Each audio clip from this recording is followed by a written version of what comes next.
Part 2. Yes, Camilla, promise. Sagot din Brent at siniil kaagad nito ng mainit na halik ang asawang si Camilla. Never akong mag-asawa sa'yo sweetheart, ikaw ang buhay ko at ikaw lang talaga ang mamahalin ko. Paanos pang wika at pangako ni Brent sa asawang si Camilla. Napangiti naman ng matamis si Camilla sa asawang si Brent. Napakaswerte ko dahil iniibig mo ako at minahal ng tapat Brent. Tugon pa ni Camilla kay Brent. Mommy, Daddy, palambing din po ako. Anang makulat na 5 taong gulang na anak nilang si Maiko. Nakita kasi ng bata na naglalambingan ang mga magulang nito kaya lumapit rin ito at iniwan ang mga laruan nito. Natawa na lang ang mag-asawa sa paglapit ng maliit na anak. Mabilis itong kinarga ni Brent at hinalikan ng anak. Leon ang mga alaala nilang naiisip ni Brent, habang tinutungga ang kopitang may lamang alak ay di namamalayang tumulo na pala ang kanyang mga luha. I'm sorry Camilla, kung si Samantha ay ikaw talaga, sana'y mapatawad mong hindi ko natutupad ang isang pangako. Bulong ni Brent sa sarili. Dahil sa kalasinggan ay di na niya namamalayang nakakatulog na pala siya sa sofa kasama sa mga boteng nagkakalat sa salas. Sinunod namang niligpit iyon ng mga katulong ngunit si Brent ay magdamag na nakatulog roon sa sofa ng salas. Kinabukasan ay pinagsalitaan na naman si Brent ng kanyang inang si Madam Brenda de Chavez dahil sa kanyang paglalasing kagabi. Wala kang mapapala sa paglalasing mo, kung si Mrs. Samantha Leganada ang problema mo dahil sa isip mong siya ang asawa mo, pues itong sasabihin ko sa'yo, kamukha lang siya ni Kaimlal at patay na talaga ang una mong asawal, pag-alit na sabi ni Madam Brenda de Chavez sa anak. No, Mama, kilalang kilala ko ang asawa ko, siya talaga si Samantha. Ay, napataas ang boses ni Brent na sagot sa ina. Araw ng Valentine's Day ay kumain sa isang paborito nilang restaurant sina Mr. Ferdinand at Samantha. Binigyan siya ng gift ng asawang milyonaryo at fresh na mga bulaklak galing sa isang mamahaling flowers shop. Habang kumakain sila ay biglang nagring ang cellphone ni Ferdinand at isang emergency meeting Leon na kailangang aatenan nito, tungkol iyon sa isang business kung saan ito may malaking shares. Kaya nagmamadali itong nagpaalam sa kanya at babawi na lang daw ito pag-uwi. Naiwang nag-iisa si Samantha sa restaurant habang siya'y kumakain. Pagkatapos niyang kumain ay tumayo na siya sa kinauupuan para aalis na rin. Tapos nang nabayaran ng asawa lahat ang bill nila kaya wala na siyang babayaran pa. Nang kinuha niya ang sling bag ay natigil siya nang may lumapit at nagsalita sa kanyang harapan habang siya'y nakayuko. Happy Valentine's Day my long-lost wife. Anang tinig ng isang pamilyar na boses ng isang lalaki. Pag-angat niya ng tingin ito'y walang iba kundi ang nagngangalang Brent de Chavez. Isang pumpon ng white flowers ang iniabot nito sa kanya. Nagsalubong ang kanilang mga mata at hindi niya namamalayang tinanggap ang binigay nitong bulaklak. Para siyang nahihypnotized sa karisma at dating ni Brent de Chavez. Napatitig siya sa mukha nito at nakaramdam ng kilig sa pagbibigay nito sa kanya ng bulaklak. Hey, may dumi ba ako sa mukha? Natatawang tanong sa kanya ni Brent. Para naman siyang nahimasmasan at napapahiyang tiningnan ang mga bulaklak na ibinigay nito. Dahan-daang inilapag niya iyon sa table at walang imik na tinalikuran na naman niya ito. Ayaw na lang niyang tanggapin ang mga bulaklak na bigay nito baka iyon pa ang simulang mahuhulog ang loob niya sa lalaki. Hindi niya maintindihan ang sarili, parang na-feel niyang dati na siyang may malalim na pijimamahal para kay Brent. At parang napanaginipan na niya ito na nagmamahal sa kanya noon pa. Camilla, nakasunod na tawag na naman sa kanya ni Brent. Naguguluhang muling hinarap ni Samantha si Brent de Chavez. Hindi nga ako si Camilla, kaya please, tigilan mo na ako. Mariing wika niya rito, gulong-gulo na talaga siya sa presensya ni Brent de Chavez. Paniwalaan mo ako, na missing ka noong ma-crash ang eroplanong sinakyan mo patungong Silay City kung saan nakatira ang iyong mga magulang. Dugtong ni Brent. Magsalita pa sana si Brent ngunit natigil ito sa biglang pagdating ni Greta. Sinundan pala siya nito. Nabigla na naman si Samantha dahil sa pagsugod sa lakay sa kanya ni Greta at kinalmat ang mahaba niyang buhok. Hayop ka. Isa kang kabit ka ng asawa ko o mga hayop. Galit na nagsisigaw si Greta sa loob ng restaurant na iyon at lahat ng mga tao roon ay sa kanila nakatingin. Hindi ko alam kung anong mga pinagsasabi mo, let me go, ani Samantha kay Greta. Madaling inawat ni Brent si Greta palayo kay Samantha. Sabi ko kabit ka ng asawa ko. Muling sabi ni Greta. Shut up Greta. Kung mapapatunayang siya nga si Camilla, ikaw ang matatawag na kabit, hindi siya. Senggal na rin ni Brent kay Greta. At pinagsasampal ng ilang beses ni Greta si Brent dahil sa mga sinasabi nito. Kinaladkad ni Brent ang galit na si Greta palabas ng nasabing restaurant at naiwang inaayos ni Samantha ang nag-ulong buhok dulot sa ginagawa ng asawa ni Brent sa kanya. Sabi na nga ba niya, gulo lang ang aabutin. Paano pa kaya kapag ang kanyang asawang si Ferdinand ay makakaalam ding lagi siyang nilalapitan ni Brent de Chavez? Kaya mula ngayon liwasan na kaagad niya ang lalaki kapag ito'y lumalapit na naman sa kanya. Nalalaman talaga ni Ferdinand ang laging pagsusunod ni Brent de Chavez kay Samantha kaya nakapagdesisyon agad itong bumalik agad sila ng Canada. Alam ni Ferdinand noon pa man, kung sino si Samantha. Kaya noong makita nito si Brent sa beach resort at ang mga magulang nito ay kinabahan ang negosyanteng milyonaryo. Gusto sana itong actress at hilahin palayo si Samantha kaya lang pinigilan nito ang sarili para kunway di siya mahalata ng mga naruroon. Naging kalmado lang niyang hinarap ang mga de Chavez at kampanteng ipinakilala pa niya si Samantha na kanyang asawa sa harap ng mga ito. Nagtaka si Samantha kung bakit babalik sila ng Canada. Habang nasa biyahe na sila patungong airport pa Canada ay may natatanggap na text message si Samantha sa kanyang phone sinaneth iyon ang kanyang alalay. Nalungkot ito sa desisyon ng among si Ferdinand na babalik sila ng Canada. Binasa ni Samantha kung anong itin-text sa kanya ng alalay. Ma'am, huwag kang babalik ng Canada, sasabihin ko na sayo ang totoo, ang mga nalalaman ko tungkol sayo, hindi mo totoong asawa si Sir Ferdinand Leganada. Anang text ni Nanette na kanyang binasa at ikinagulat niya iyon. Unti-unti niyang tiningnan si Ferdinand. Napansin naman siya nito. Why my dear? Tanong pa nito. Galit ang pumalit sa kanyang itsura. Ibalik mo ako, hindi na ako babalik pa ng Canada, hindi na ako sasama sayo. Napataas ang boses na sabi niya rito. What's wrong with you? Tandang pananong. Kunot noong tanong ni Ferdinand at inagaw ang cellphone niyang hawak at binasa iyon. Naningkit ang mga mata ni Ferdinand sa galit kay Nanette. Ano, totoo ba, ha? Hindi pala ikaw ang asawa ko. Senggal na niya kay Ferdinand. Namutla ang secret millionaire at parang nagkaroon ito ng dalawang sungay sa ulo sa kanyang paningin. Huwag kang maniwala kay Nanette, she's crazy. Sasama ka sakin at doon na tayo maninirahan ulit sa Canada. Matigas na sabi ni Ferdinand. Sa galit niya rito ay inagaw niya ang manibela ng kotseng dala nila. Dahil sa kanilang pag-aagawan sa manibela ay nawala ng preno ang kotseng sinakyan nila. Sigaw ni Samantha nang makitang nag-iba na ng direksyon ang takbo ng sasakyang dala nila. No! Nanlaki ang mga matang inagapan ni Ferdinand ang pagmamaneho para may salbo lang sila sa disgrasya ngunit hindi ito nagtagumpay at nakayanan, sumalpok ang kotseng minamaneho nito sa isang malaking poste ng highway iyon. Dead on the spot si Mr. Ferdinand Leganada at si Samantha ay napurohan din ngunit ligtas na ito pagkatapos maasikaso ng doktor at mga nurse. Kinuha ng mga kapatid ang bangkay ni Ferdinand sa funeral at si Samantha naman ay patuloy pang nagpapagaling sa hospital habang binabantayan ito ni Nanette hanggang sa ito'y makagising. Ma'am Samantha, kumusta na ang pakiramdam nyo? Tanong rito ni Nanette. Napatingin ito sa kanya at tinitingnan rin ang paligid. Nagtataka ang hitsura nito nang muling tumingin sa kanya. Nasaan ako? Anito? Akmang tatayo sana sa kinahihigaan. Ma'am Samantha, huwag mo na kayong bumangon, hindi pa kayo magaling. Pidgel ni Nanette rito. Muli siya nitong tiningnan sabay hawak sa noong may bendahe. Samantha, hindi ako si Samantha. Ikaw, sino ka? Maang pang tanong nito sa kanya. Natigilan si Nanette sa ginagawang pag-ayos nito sa nahahawing kumot sa may paanan, sa naririnig kay Samantha. Bakit ma'am? Nakaalala ka na po ba? Kung sino ka talaga? Na-excite na tanong ni Nanette. Ha, bakit? Anong nangyayari sa akin? Ako si Camilla. Sagot naman nito. Nabigla si Nanette, kung ganoon, totoo pala ang mga sinasabi ng nagngangalang Brent de Chavez na ito ay ang nawawalang asawa. Nagkatinginan sila ng ilang segundo ni Samantha o Camilla ang totoong pangalan nito.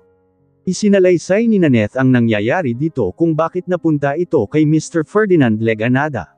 Sinabi din niya rito ang tungkol kay Brent de Chavez na nagsasabing asawa daw ito ng lalaki.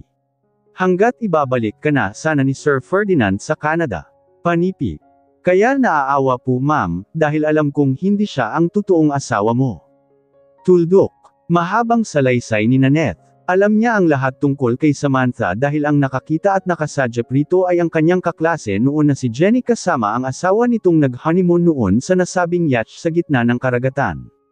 Ito nga ang nagpapasok sa kanya kay Mr. Ferdinand ng trabaho bilang alalay ni Samantha, dahil ninong ng mag-asawa si Ferdinand. Naikwento ni Jenny sa kanya ang lahat. At nadisgrasya kayo ni Sir Ferdinand ma'am, namatay siya at buti na lang ay ligtas kayo. Magsasalita pa sana si Nanette ngunit natigil ito nang makita ang mahinang pag-iyak ni Camella. Thank you. Garalgal ang boses na wika ni Camella kay Nanette. Naalala ko na ang lahat. Na-crash ang eroplanong sinakyan ko noon. Sabi ni Camella na sunod-sunod ang pag-agos ng luha sa mangkabilang pisngi. Ang anak ko, si Maiko. Aniya rito na saglit na umaaliwalas ang mukha. Kamusta na kaya siya? At si Brent ang aking asawa, di ba sabi mo kinakausap niya ako? Kailangan ko silang pupuntahan agad para malalaman nila na ako nga ito si Camella. Miss na miss ko na ang mag-ama ko. Aniya sa mahina at matamlay na boses habang tuloy pa rin ang pagluha. Nabigla pa si Camella sa sinabi ni Nanette na mahigit 10 taon ang kanyang pagka-amnesia at ngayon lang siya nakaalalang muli kahit mahina pa si Camella ay pinilit nito ang sarili sa pagbiyahe patungong mansyon ng mga De Chavez. Gustong-gusto na niyang makikita at mayayakap ang kanyang mag-ama. Siguro'y malaki na si Maiko, ang kanyang mahal na anak. Pagkarating niya roon ay tanaw agad niya ang malaking mansyon ng mga De Chavez kahit nasa loob pa lang siya ng taksang sinasakyan. Pagbaba niya ay nagmamadaling humakbang patungong gate ng mansyon. Natigil siya sa kanyang paglalakad nang may biglang tumawag pansin sa kanya. Ma'am Camella, di ba ikaw, yan? Kunot noong tanong ni Aling Lorena. Tiningnan naman niya ito. Ikaw nga ito Ma'am Camella. Ganoon na lang ang pagkagulat nito nang makonfirm na siya nga. Oho Aling Lorena, ako nga po ito. Tugon naman niya rito. Nag-usap sila ni Aling Lorena. At sinabi nito sa kanya ang lahat. Hindi niya maintindihan ang noderaman sa mga nalalaman mula nito.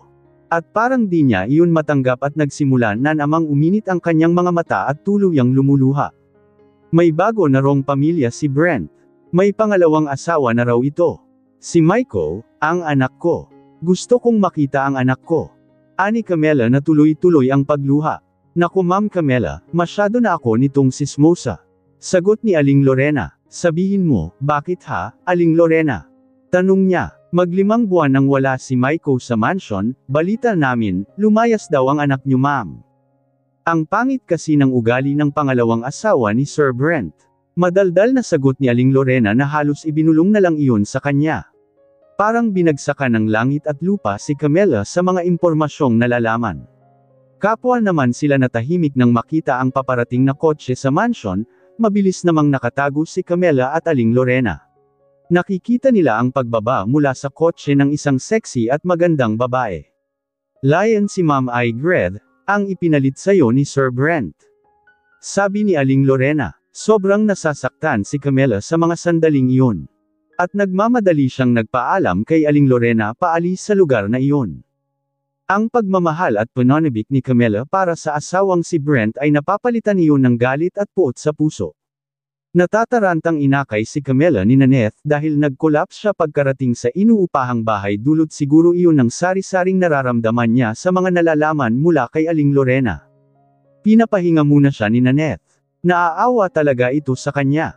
Pagkagising niya ay naihanda na nito ang kanilang hapunan ngunit wala siyang ganang kumain. Hindi na naman niya napipigilan ang pag-iyak. Bakit ma'am, ano pong nangyari sa lakad mo? Tingin ko'y sobrang tamlay po kayo at pagod na pagod kanina kaya bigla na lang kayong nag-collapse, kamusta ang lakad nyo? Nagkikita na ba kayo ng asawa at anak nyo? Tanong ni Nanette.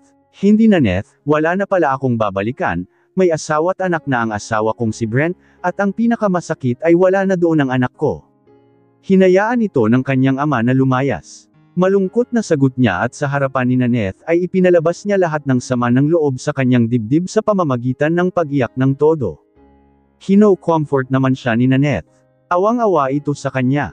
Magpakatatag po kayo Ma'am Camella, kailangan ka ng anak mo, sigurado akong matutuwa siya ng sobra kapag nalalaman niyang buhay pa ang kanyang ina. Tuldok. Sabi pa ni Nanette na parang naapektuhan din sa nadaramang kalungkutan at nangyayari sa buhay ni Camilla. Paalis na sana si Brent para puntahan si Samantha sa malaking bahay ng namamatay na si Mr. Ferdinand Leganada dahil alalang-alala siya sa kalagayan nito kung bakit lumabas agad ito ng hospital, ayon sa isang doktor na nag-aalaga nito. Nasa opisina siya ng mga sandaling iyon at i-cancel muna ang ibang gawain para lang mapuntahan si Samantha. "Sir, may bisita po kayo." Anang secretary nitong si Odessa. "Kung sino man yan, sabihin mong may lalakarin ako." Tuldok. Wika ni Brent sa secretary niya. "Pero sir, si Mr. Valdez ang bisita nyo." Sagot ng secretary. Nasorpresa ang mukhang pinapapasok agad ni Brent ang tinutukoy na bisita. Si Mr. Danny Valdez, ang kanyang inutusang maglimbestiga ng buong pagkatao ni Samantha. "Sir Brent, heto ang mga papeles na nagpapatunay kung sino si Mrs. Samantha Leganada. Nakasaad dyan kung saan siya galing at kung saan siya nakikita ng isang secret millionaire na si Mr. Ferdinand Leganada." Simulang sabi ni Mr. Valdez. Inisa-isang binasa ni Brent ang mga impormasyong nahalungkat ni Mr. Valdez tungkol kay Samantha. Hindi may kakaila ang sobrang kaligayahan sa mukha ni Brent sa binabasang confirmation papers na si Samantha at Camilla ay totoong Lisa. Ayon sa record na nakuha, hindi raw na ikasal muli si Mr. Ferdinand Leganada sa ibang babae. At si Samantha ay nakikita lamang ng mag-asawang Jenny at Dino Cordova sa gitna ng karagatan kung saan ang mag-asawa nag-honeymoon sa isang malaking yacht noon. At ang petsa, buwan at taon kung kailan ito nakita ay magkatugma rin kung anong petsa, buwan at taon makrash ang eroplanong sinakyan ni Camilla. At ang pinakamalaking ebidensyang nakuha ni Mr. Valdez na si Samantha at Camilla ay Lisa, ang isang lawyer ni Mr. Ferdinand Leganada ay nagsasabi at ipinakikita sa tatlong anak ni Mr. Leganada ang isang dokumentong nagsasad na may mga properties ang kanilang ama na ipinamana sa nagngangalang Mrs. Camilla Manzares de Chavez. Ibig sabihin, noon pa man ay kilala na ng secret millionaire ang buong pangalan at pagkatao ni Samantha na ito ay si Camilla ang nawawalang asawa ni Brent de Chavez. Nagalit si Brent sa huling papel na binasa traidor ka Mr. Ferdinand Leganada. "Inilayo mo at itinago sa akin ang aking asawa." Wala sa sariling naisiga ni Brent. Buong pusong pinasasalamatan niya ang magaling na pag-iimbestiga ni Mr. Valdez, at binigyan niya ito ng malaking halaga sa successful na ginawa nito. Sa harap ng mga magulang at ni Greta ay inilapag ni Brent ang mga confirmation papers sa harap ng mga ito na totoo ang sinasabi niya sa mga ito na si Samantha at Camilla ay Lisa. Bigla namang nagwawala si Greta sa galit pagkatapos mabasa ang lahat. "Wala akong pakialam sa mga papeles na yan. At lalo nang wala akong pakialam na si Samantha at Camilla ay Lisa." Sunod-sunod na pagsisigaw ni Greta. "Pinalalaki mo lang ang problema Brent, kung buhay nga si Camilla, wala na siyang magagawa pa lalo ka na, dahil nandyan na si Greta at Greggy sa buhay mo, single na naman ni Madam Brenda de Chavez sa anak. Honey, kapag buhay ang unang asawa, ibig sabihin, siya yung totoong legal na asawa ng anak natin. At ang marriage nila ni Greta ay mahuhulog sa isang fake marriage iyon at wala tayong magagawa kapag si Iho Brent at Camilla ay magkakaayos mal, dahil ito ang legal na asawa ng anak natin." Formal at mahabang paliwanag ni Don Armando de Chavez sa asawang si Madam Brenda. "No," sigaw ulit ni Greta. "Magkamatayan muna kami ni Camilla. Naiintindihan mo Brent, hindi ko hahayaang maibabalik ka sa kanya." Buong lakas na sigaw na naman ni Greta. Sa sobrang pagkainis ni Brent ay tinalikuran nito si Greta. "Brent," malakas ang boses na tawag ni Greta sa asawa. Ipinatatawag naman si Camilla sa tatlong anak ni Mr. Ferdinand Leganada sa malaking bahay kung saan siya dati nakatira kasama ang ama ng mga ito. Kapwa mayayaman at successful din sa buhay at may kanya-kanyang mga properties na naipundar ang mga anak ng secret millionaire. Kinabahan si Camilla, kasama niya si Nanette patungong sa malaking bahay ni Mr. Ferdinand. Nadatnan nilang kapwa nakatingin sa kanya ang tatlong anak ng secret millionaire at nakita din ni Camilla na naroon din si Attorney God Fuentebella, ang lawyer ni Ferdinand na humawak sa mga dokumentong pamana ng mga anak ng businessman. Nanginginig ang mga kamay ni Camilla sa kanyang mga kaharap, mabuti na lang at naroon si Nanette. "Have a seat Mrs. Camilla Manzares de Chavez." Ani Attorney Fuentebella sa kanya. Kalilibing-ing ni Ferdinand kaya ngayon ang mga ari-arian enman ni Ferdinand ang hahatiin ng tatlong anak nito at ang nakakahiya ay pati siya ay may mga properties din na nakapangalan sa kanya. Sinimulang ipinahayag ng Atome ang mga pamana ng tatlong anak, at ang pinakahuling binanggit ay ang ipinamana kay Camela. Mrs. Camela Manzares de Chavez, ang malaking bahay na ito at ang dalawang negosyo at isang lupaing nabili ni Mr. Leganada sa Santa Maria, Bulacan, ay nakapangalan sa iyo. Ang huling pahayag ni Attorney Fuentebella, napatayo at di makapaniwala si Camela. Pero attorney, ayokong magalit sa akin ang mga anak niya, wala akong karapatang tatanggap ng managaling kay Mr. Ferdinand Leganada. Tuldok, ani Camela, napataas ang kilay ng anak na babae ni Ferdinand na si Mrs. Scarlett Leganada Smith. At napangiti naman ang dalawang anak na lalaki nito na sina Felizander at Frix Leganada. Isang maliit na bagay lang para sa amin ang napupunta sa iyo Mrs. Camela de Chavez. Siguro'y binayaran lang ng aming ama ang nagawa niyang kasalanan sa iyo. Sabi naman ng panganay na anak ni Ferdinand. Kaya taos puso mo nang tanggapin Leon, dugtong pa ng isang anak nito. Kahit nahihiya ay mahinang napatango na lang si Camela. Pagkatapos ng lahat ay bumalik na si Camela sa malaking bahay. Di siya makapaniwalang ipinamana iyon sa kanya at ang dalawang negosyo at isang lupaing nabili ni Ferdinand sa Bulacan. At ngayon naman ay hahanapin niya si Maiko para magsama na sila ng kanyang anak at di na magkahiwalay pa. Excited naman at nagmamadaling nagbihis si Brent nang malamang bumalik na si Camela sa malaking bahay ni Ferdinand. Nagpunta kasi siya roon noong nakaraan araw at ayon sa kanyang napagtanungan ay hindi pa raw umuwi si Camela sa malaking bahay mula sa hospital kaya nag-alala ng sobra si Brent kung nasaan na naman si Camela, ang kanyang asawa. Gusto na niya itong mayakap at makakausap at sabihin ritong ito talaga si Camela ang kanyang asawang nawawala. Dinala niya ang mga papers na nagpapatunay na ito ang kanyang asawa. Mabuti na lang at may nakakapagsabi sa kanya na bumalik na raw ito sa malaking bahay ni Mr. Ferdinand. Nasa labas na sana si Brent ng mansion at tumungo sa garahe para kunin ang kotseng kadalasang dalhin nito nang bigla namang sumunod dito ang batang si Greggy. Daddy, aalis po ba kayo? Tanong ni Greggy. Oo anak, aalis si Daddy, bakit? May kailangan ka ba? Tanong ni Brent sa anak lumapit ang bata.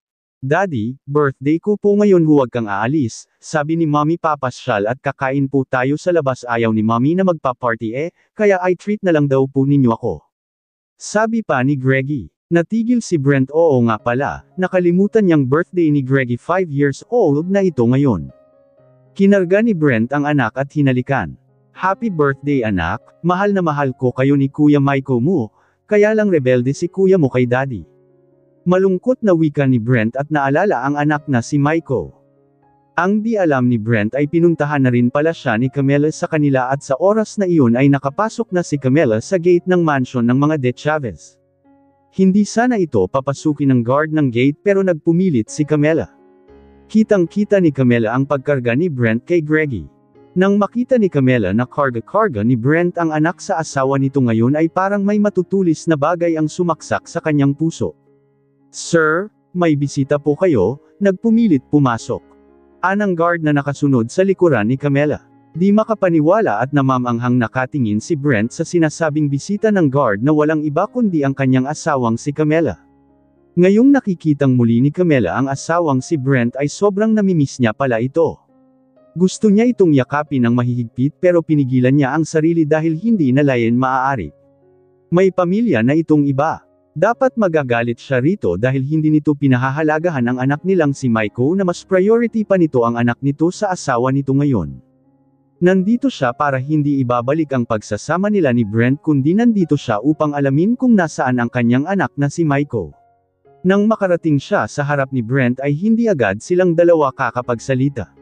Kapwa lamang silang nagkatinginan. Bakas sa mukha ni Brent ang kaligayahan ng mga sandaling iyon nakaharap na niyang muli ang kanyang asawang si Camela. Habang si Camela naman ay hindi mo makikita ang katuwaan sa mukha seryoso lang itong nakipagtinginan sa asawang si Brent. Camela, na sorpresang sabi ni Brent nang makabawi na siyang bumasag sa katahimikang namamagitan sa kanilang dalawa, sabay na inilagay nito ang batang si Greggy. Magandang araw sa iyo Mr. Brent de Chavez. Ani Camela na sinadyang pormalan ang pagkakabigkas ng pangalan nito para minus ito. Puntahan na sana kita para malalaman mong totoo ang mga sinasabi ko na ikaw ang nawawala kong asawa at hindi 2/3 Samantha ang pangalan mo, kundi ikaw si Camela. Paninimula na naman ni Brent. At sino namang nagsasabi sa iyong ako si Samantha? Oo, tama ka Brent, ako nga ito si Camela. Walang kaabog-abog na sagot niya sa asawang si Brent de Chavez. Napamaang ang mukhang tiningnan siya ni Brent ng maigi. Kung ganoon, alam mo na, hindi iyon natuloy ni Brent dahil dinugtungan na niya kaagad. Oo, alam ko na dahil nababalik na ang lahat ng aking memorya at alam ko na ring may asawa at anak ka na ngayon at alam ko na rin na wala dito ang anak kong si Maiko, dahil lumayas ang anak ko. Ani Camela na pinigilan ng umiyak sa harap ng asawang si Brent. Camela, sweetheart, and I'm sorry. Sobrang namimiss kita. Tuldok. Wika ni Brent at niyakap siya ng mahigpit nito. Nabigla naman si Camela sa pagyakap sa kanya ni Brent kaya naitulak nita ito. Sweetheart, bakit? Hindi mo ba ako namimiss? Malungkot na tanong ni Brent sa kanya. Nandito ako para hindi makipagbalikan at makipag-ayos sa iyo Brent, ibaon mo na sa limot ang lahat ng mga nakalipas sa atin. Ani ang diniinan ang pagbigkas ng bawat salita. But no, Camela.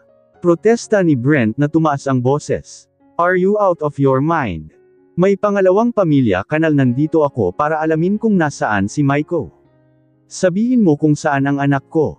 Hinayaan mo lang siyang lumayas. Galit na sambat ni Camela. Oo, tama ka. Lumayas nga ang anak natin, pero hindi ko siya hinayaan, pinapalipos ko lang ang sama ng kanyang loob.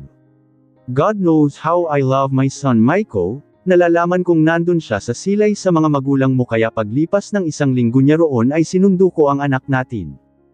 Pero ayaw niyang sumama sakin mas gustuhin pa niyang manatili roon kahit hindi ko pinayagan. Mahabang paliwanag ni Brent sa kanya. Naging rebelde ang bata dahil siguro sa hindi mabuting pagpapasunod niyo, kayo ng asawa mo ngayon. Hindi na talaga napigil ang kumawala ang temper ni Camela sa harap ni Brent. Camela, please, huwag tayong mag-away. Ang dapat nating gagawin ay i-celebrate ang iyong pagbabalik sa buhay namin ni Maiko. At pupuntahan natin ang ating anak para mabuo na tayong muli. Tuldok. Nagmamakaawang sabi ni Brent. Huwag mo na kaming pakialaman ni Maiko, Brent. Mag-focus ka na lang sa asawa at anak mo. Ani Camela at napatingin sa batang si Greggy na nagpalipat-lipat ng tingin sa kanilang dalawa ni Brent. Ang tungkol kay Greta, ma-solve din natin ito, Camela please. Patuloy pa ring sabi ni Brent. Hindi rin nagpahuli si Greta sa eksena, nakita ni Camela na paparating si Greta sa kanilang kinaroroonan. Speaking of the devil, paparating ang asawa mong si Greta. Aniya kay Brent at inihanda ang sarili sa susunod na mangyayari.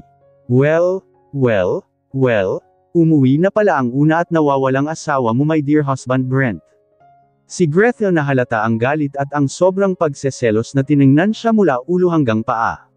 Mommy, sino po ba ang magandang babae na kausap ni Daddy? Tanong pa ni Greggy. Greta please, huwag kang bastos. Saway kaagad ni Brent kay Greta. Bakit Samantha? Alam mo na ba na ikaw si Camela? Kaya nandito ka na ngayon at umuwi. Papayag ka lang ba na tayong tatlo ay magkatabi sa iisang silid?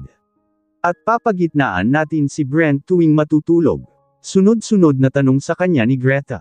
Ano ba Greta? Muling saway ni Brent. Hayaan mo ako Brent, tinatanong ko lang ang una mong asawa kung okay ba Slaya. Napasanggal na namang sagot ni Greta. Nag-init ang tainga ni Camela sa narinig, akala siguro nito ay ganooning siya kabolt para manahimik lang. Masyado ka namang na-obsessed sa asawa nating dalawa Greta, para kang aso na inaagawan ng pagkain. Nanganginsultong sagot niya rito. Ito pa ang may ganang nagalit sa kanya ngayon na siya nga itong masyadong nasasaktan sa sitwasyon. Son of a bitch. Pagkasabi niyon ay sinampal siya nito ng malakas at nabigla naman siya sa pagsampal nito kaya mabilis rin niya itong nagantihan ng malakas na pagsampal. Susugurin sana siya ni Greta ngunit maagap itong napigilan ni Brent. Bitawan mo ako Brent. Nagpupumiglas na sigaw ni Greta. Nag-iiyak naman si Greggy ng todo at kinuha ito sa yaya nito. Bitawan mo ang babaeng yan Brent. At ipapakita ko sa kanya kung paano ko ilalampaso yang pagmumukha niya. Nang gagalaiting sigaw na rin ni Camela. Akala siguro ni Greta na magpakumbaba na lang siya rito. No, hindi iyon pwede. Patuloy pa ring nagpupumigla si Greta para susugurin ng away si Camilla, ngunit hinawakan talaga ito ng mahigpit ni Brent. Tama na Greta. Nasasakal na talaga ko sa'yo. Sabi rin ni Brent na mas lalong diniinan ang paghawak kay Greta. Kulang na lang at nasample din ito ni Brent sa mga iskandalong ginawa na naman nito. Aray, ano ba Brent? Nasasaktan ako, bitawan mo ako. Patuloy pa rin ni Greta. Hindi ka ba nahiya sa sarili mo? Sa mga inaasal mo? Hindi ako nagpunta rito para makipag-agawan sa'yo kay Brent. At hindi ako umuwi dito. Nandito ako para hanapin at alamin kung nasaan ang anak kong si Maiko at kung saan sila lumayas. At ngayong alam ko na kung nasaan ang anak ko di na ako magtatagal rito Greta. Pagkasabi niyon ay tumalikod na kaagad para aalis sa lugar na iyon. Camilla, tawag pa ni Brent sa kanya. Muli siyang lumingon hindi upang sagutin ang pagtawag ni Brent kundi muli siyang nagsalita at si Brent ang tiningnan. Sa susunod Brent, kakaidnahan mo yang asawa mong proning. Sigaw ni Camilla, susugurin sanang muli ni Greta si Camilla ngunit buong puwersa itong kinaladkad ni Brent papasok ng mansion. Samantala, pagkatapos naman ni Maiko nag-harvest ng mga gulay ay tulalang naglisip ito ng malalim. Mahirap ang pamumuhay ng kanyang lolo at lola dito sa Silay pero mas gugustuhin pa niyang mananatili sa lugar na ito kaysa babalik siya ng Maynila doon sa poder ng kanyang ama. Napabuntong hiningang patuloy na nag-isip si Maiko. Alam niyang mahal Sly ng kanyang ama pero minsan mas pinaniniwalaan pa nito ang kanyang stepmother kaya lagi siyang napapagalitan at minsan ay sinasaktan ng ama. Ang hirap pala talagang hindi mo na totoong ina ang nakakasama ng iyong ama kung nabubuhay lang sana at naroon ang kanyang ina ay hindi sana niya mararanasan ang ganitong buhay. Tumulo ang luha ng binatilyo at simpleng pinahid niya iyon agad. Apo, umiiyak ka na naman ba? Pansin ng kanyang lola Celesa. Ay lola, wala po ito. Kaila ni Maiko. Nakikita kita apo, baka nahihirapan ka na sa uri ng pagmumuhay namin ng lolo mo. Hindi ka namin pipigilan kung iiwan mo kami at uuwi ka sa papa mo, mayaman ka at hindi ka nababagay rito Maiko. Napaluhang wika ng kanyang lola Celesa. Niyakap ni Maiko ang lola, hindi po, dito lang po ako huwag kayong mag-alala sakin okay lang po ako. Ayoko nang babalik sa papa ko. Ani Maiko sa lola at niyakap din ito ng lola Celesa. Naawa ako sa iyo apo, wala ka nang ang ina malayo ka na rin sa papa mo. Ani Lola Celesa, okay lang po ako, promise. Tuldok. Sagot naman ni Maiko ngunit di napipigilang kumawala na naman ang luha sa mga mata. Natigil sila sa pag-uusap nang may biglang kumatok sa pintuan. Baka nandyan na si lolo mo Maiko. Ang sabi ni Lola Celesa. Ako na lang po ang magbukas kay lolo, Ang sabi ni Maiko at nagmamadaling binuksan nito ang pintuan. Natigilan pa si Maiko nang hindi ang lolo Pablo niya ang nabungaran kundi isang magandang babae na parang nakikita at namumukhaan na niya ito. Nanatiling nagkatinginan sila ng babae at nagtataka siya nang bigla na lang itong napahikbi sabay niyakap siya ng mahigpit nito. Maiko sambit ng babae.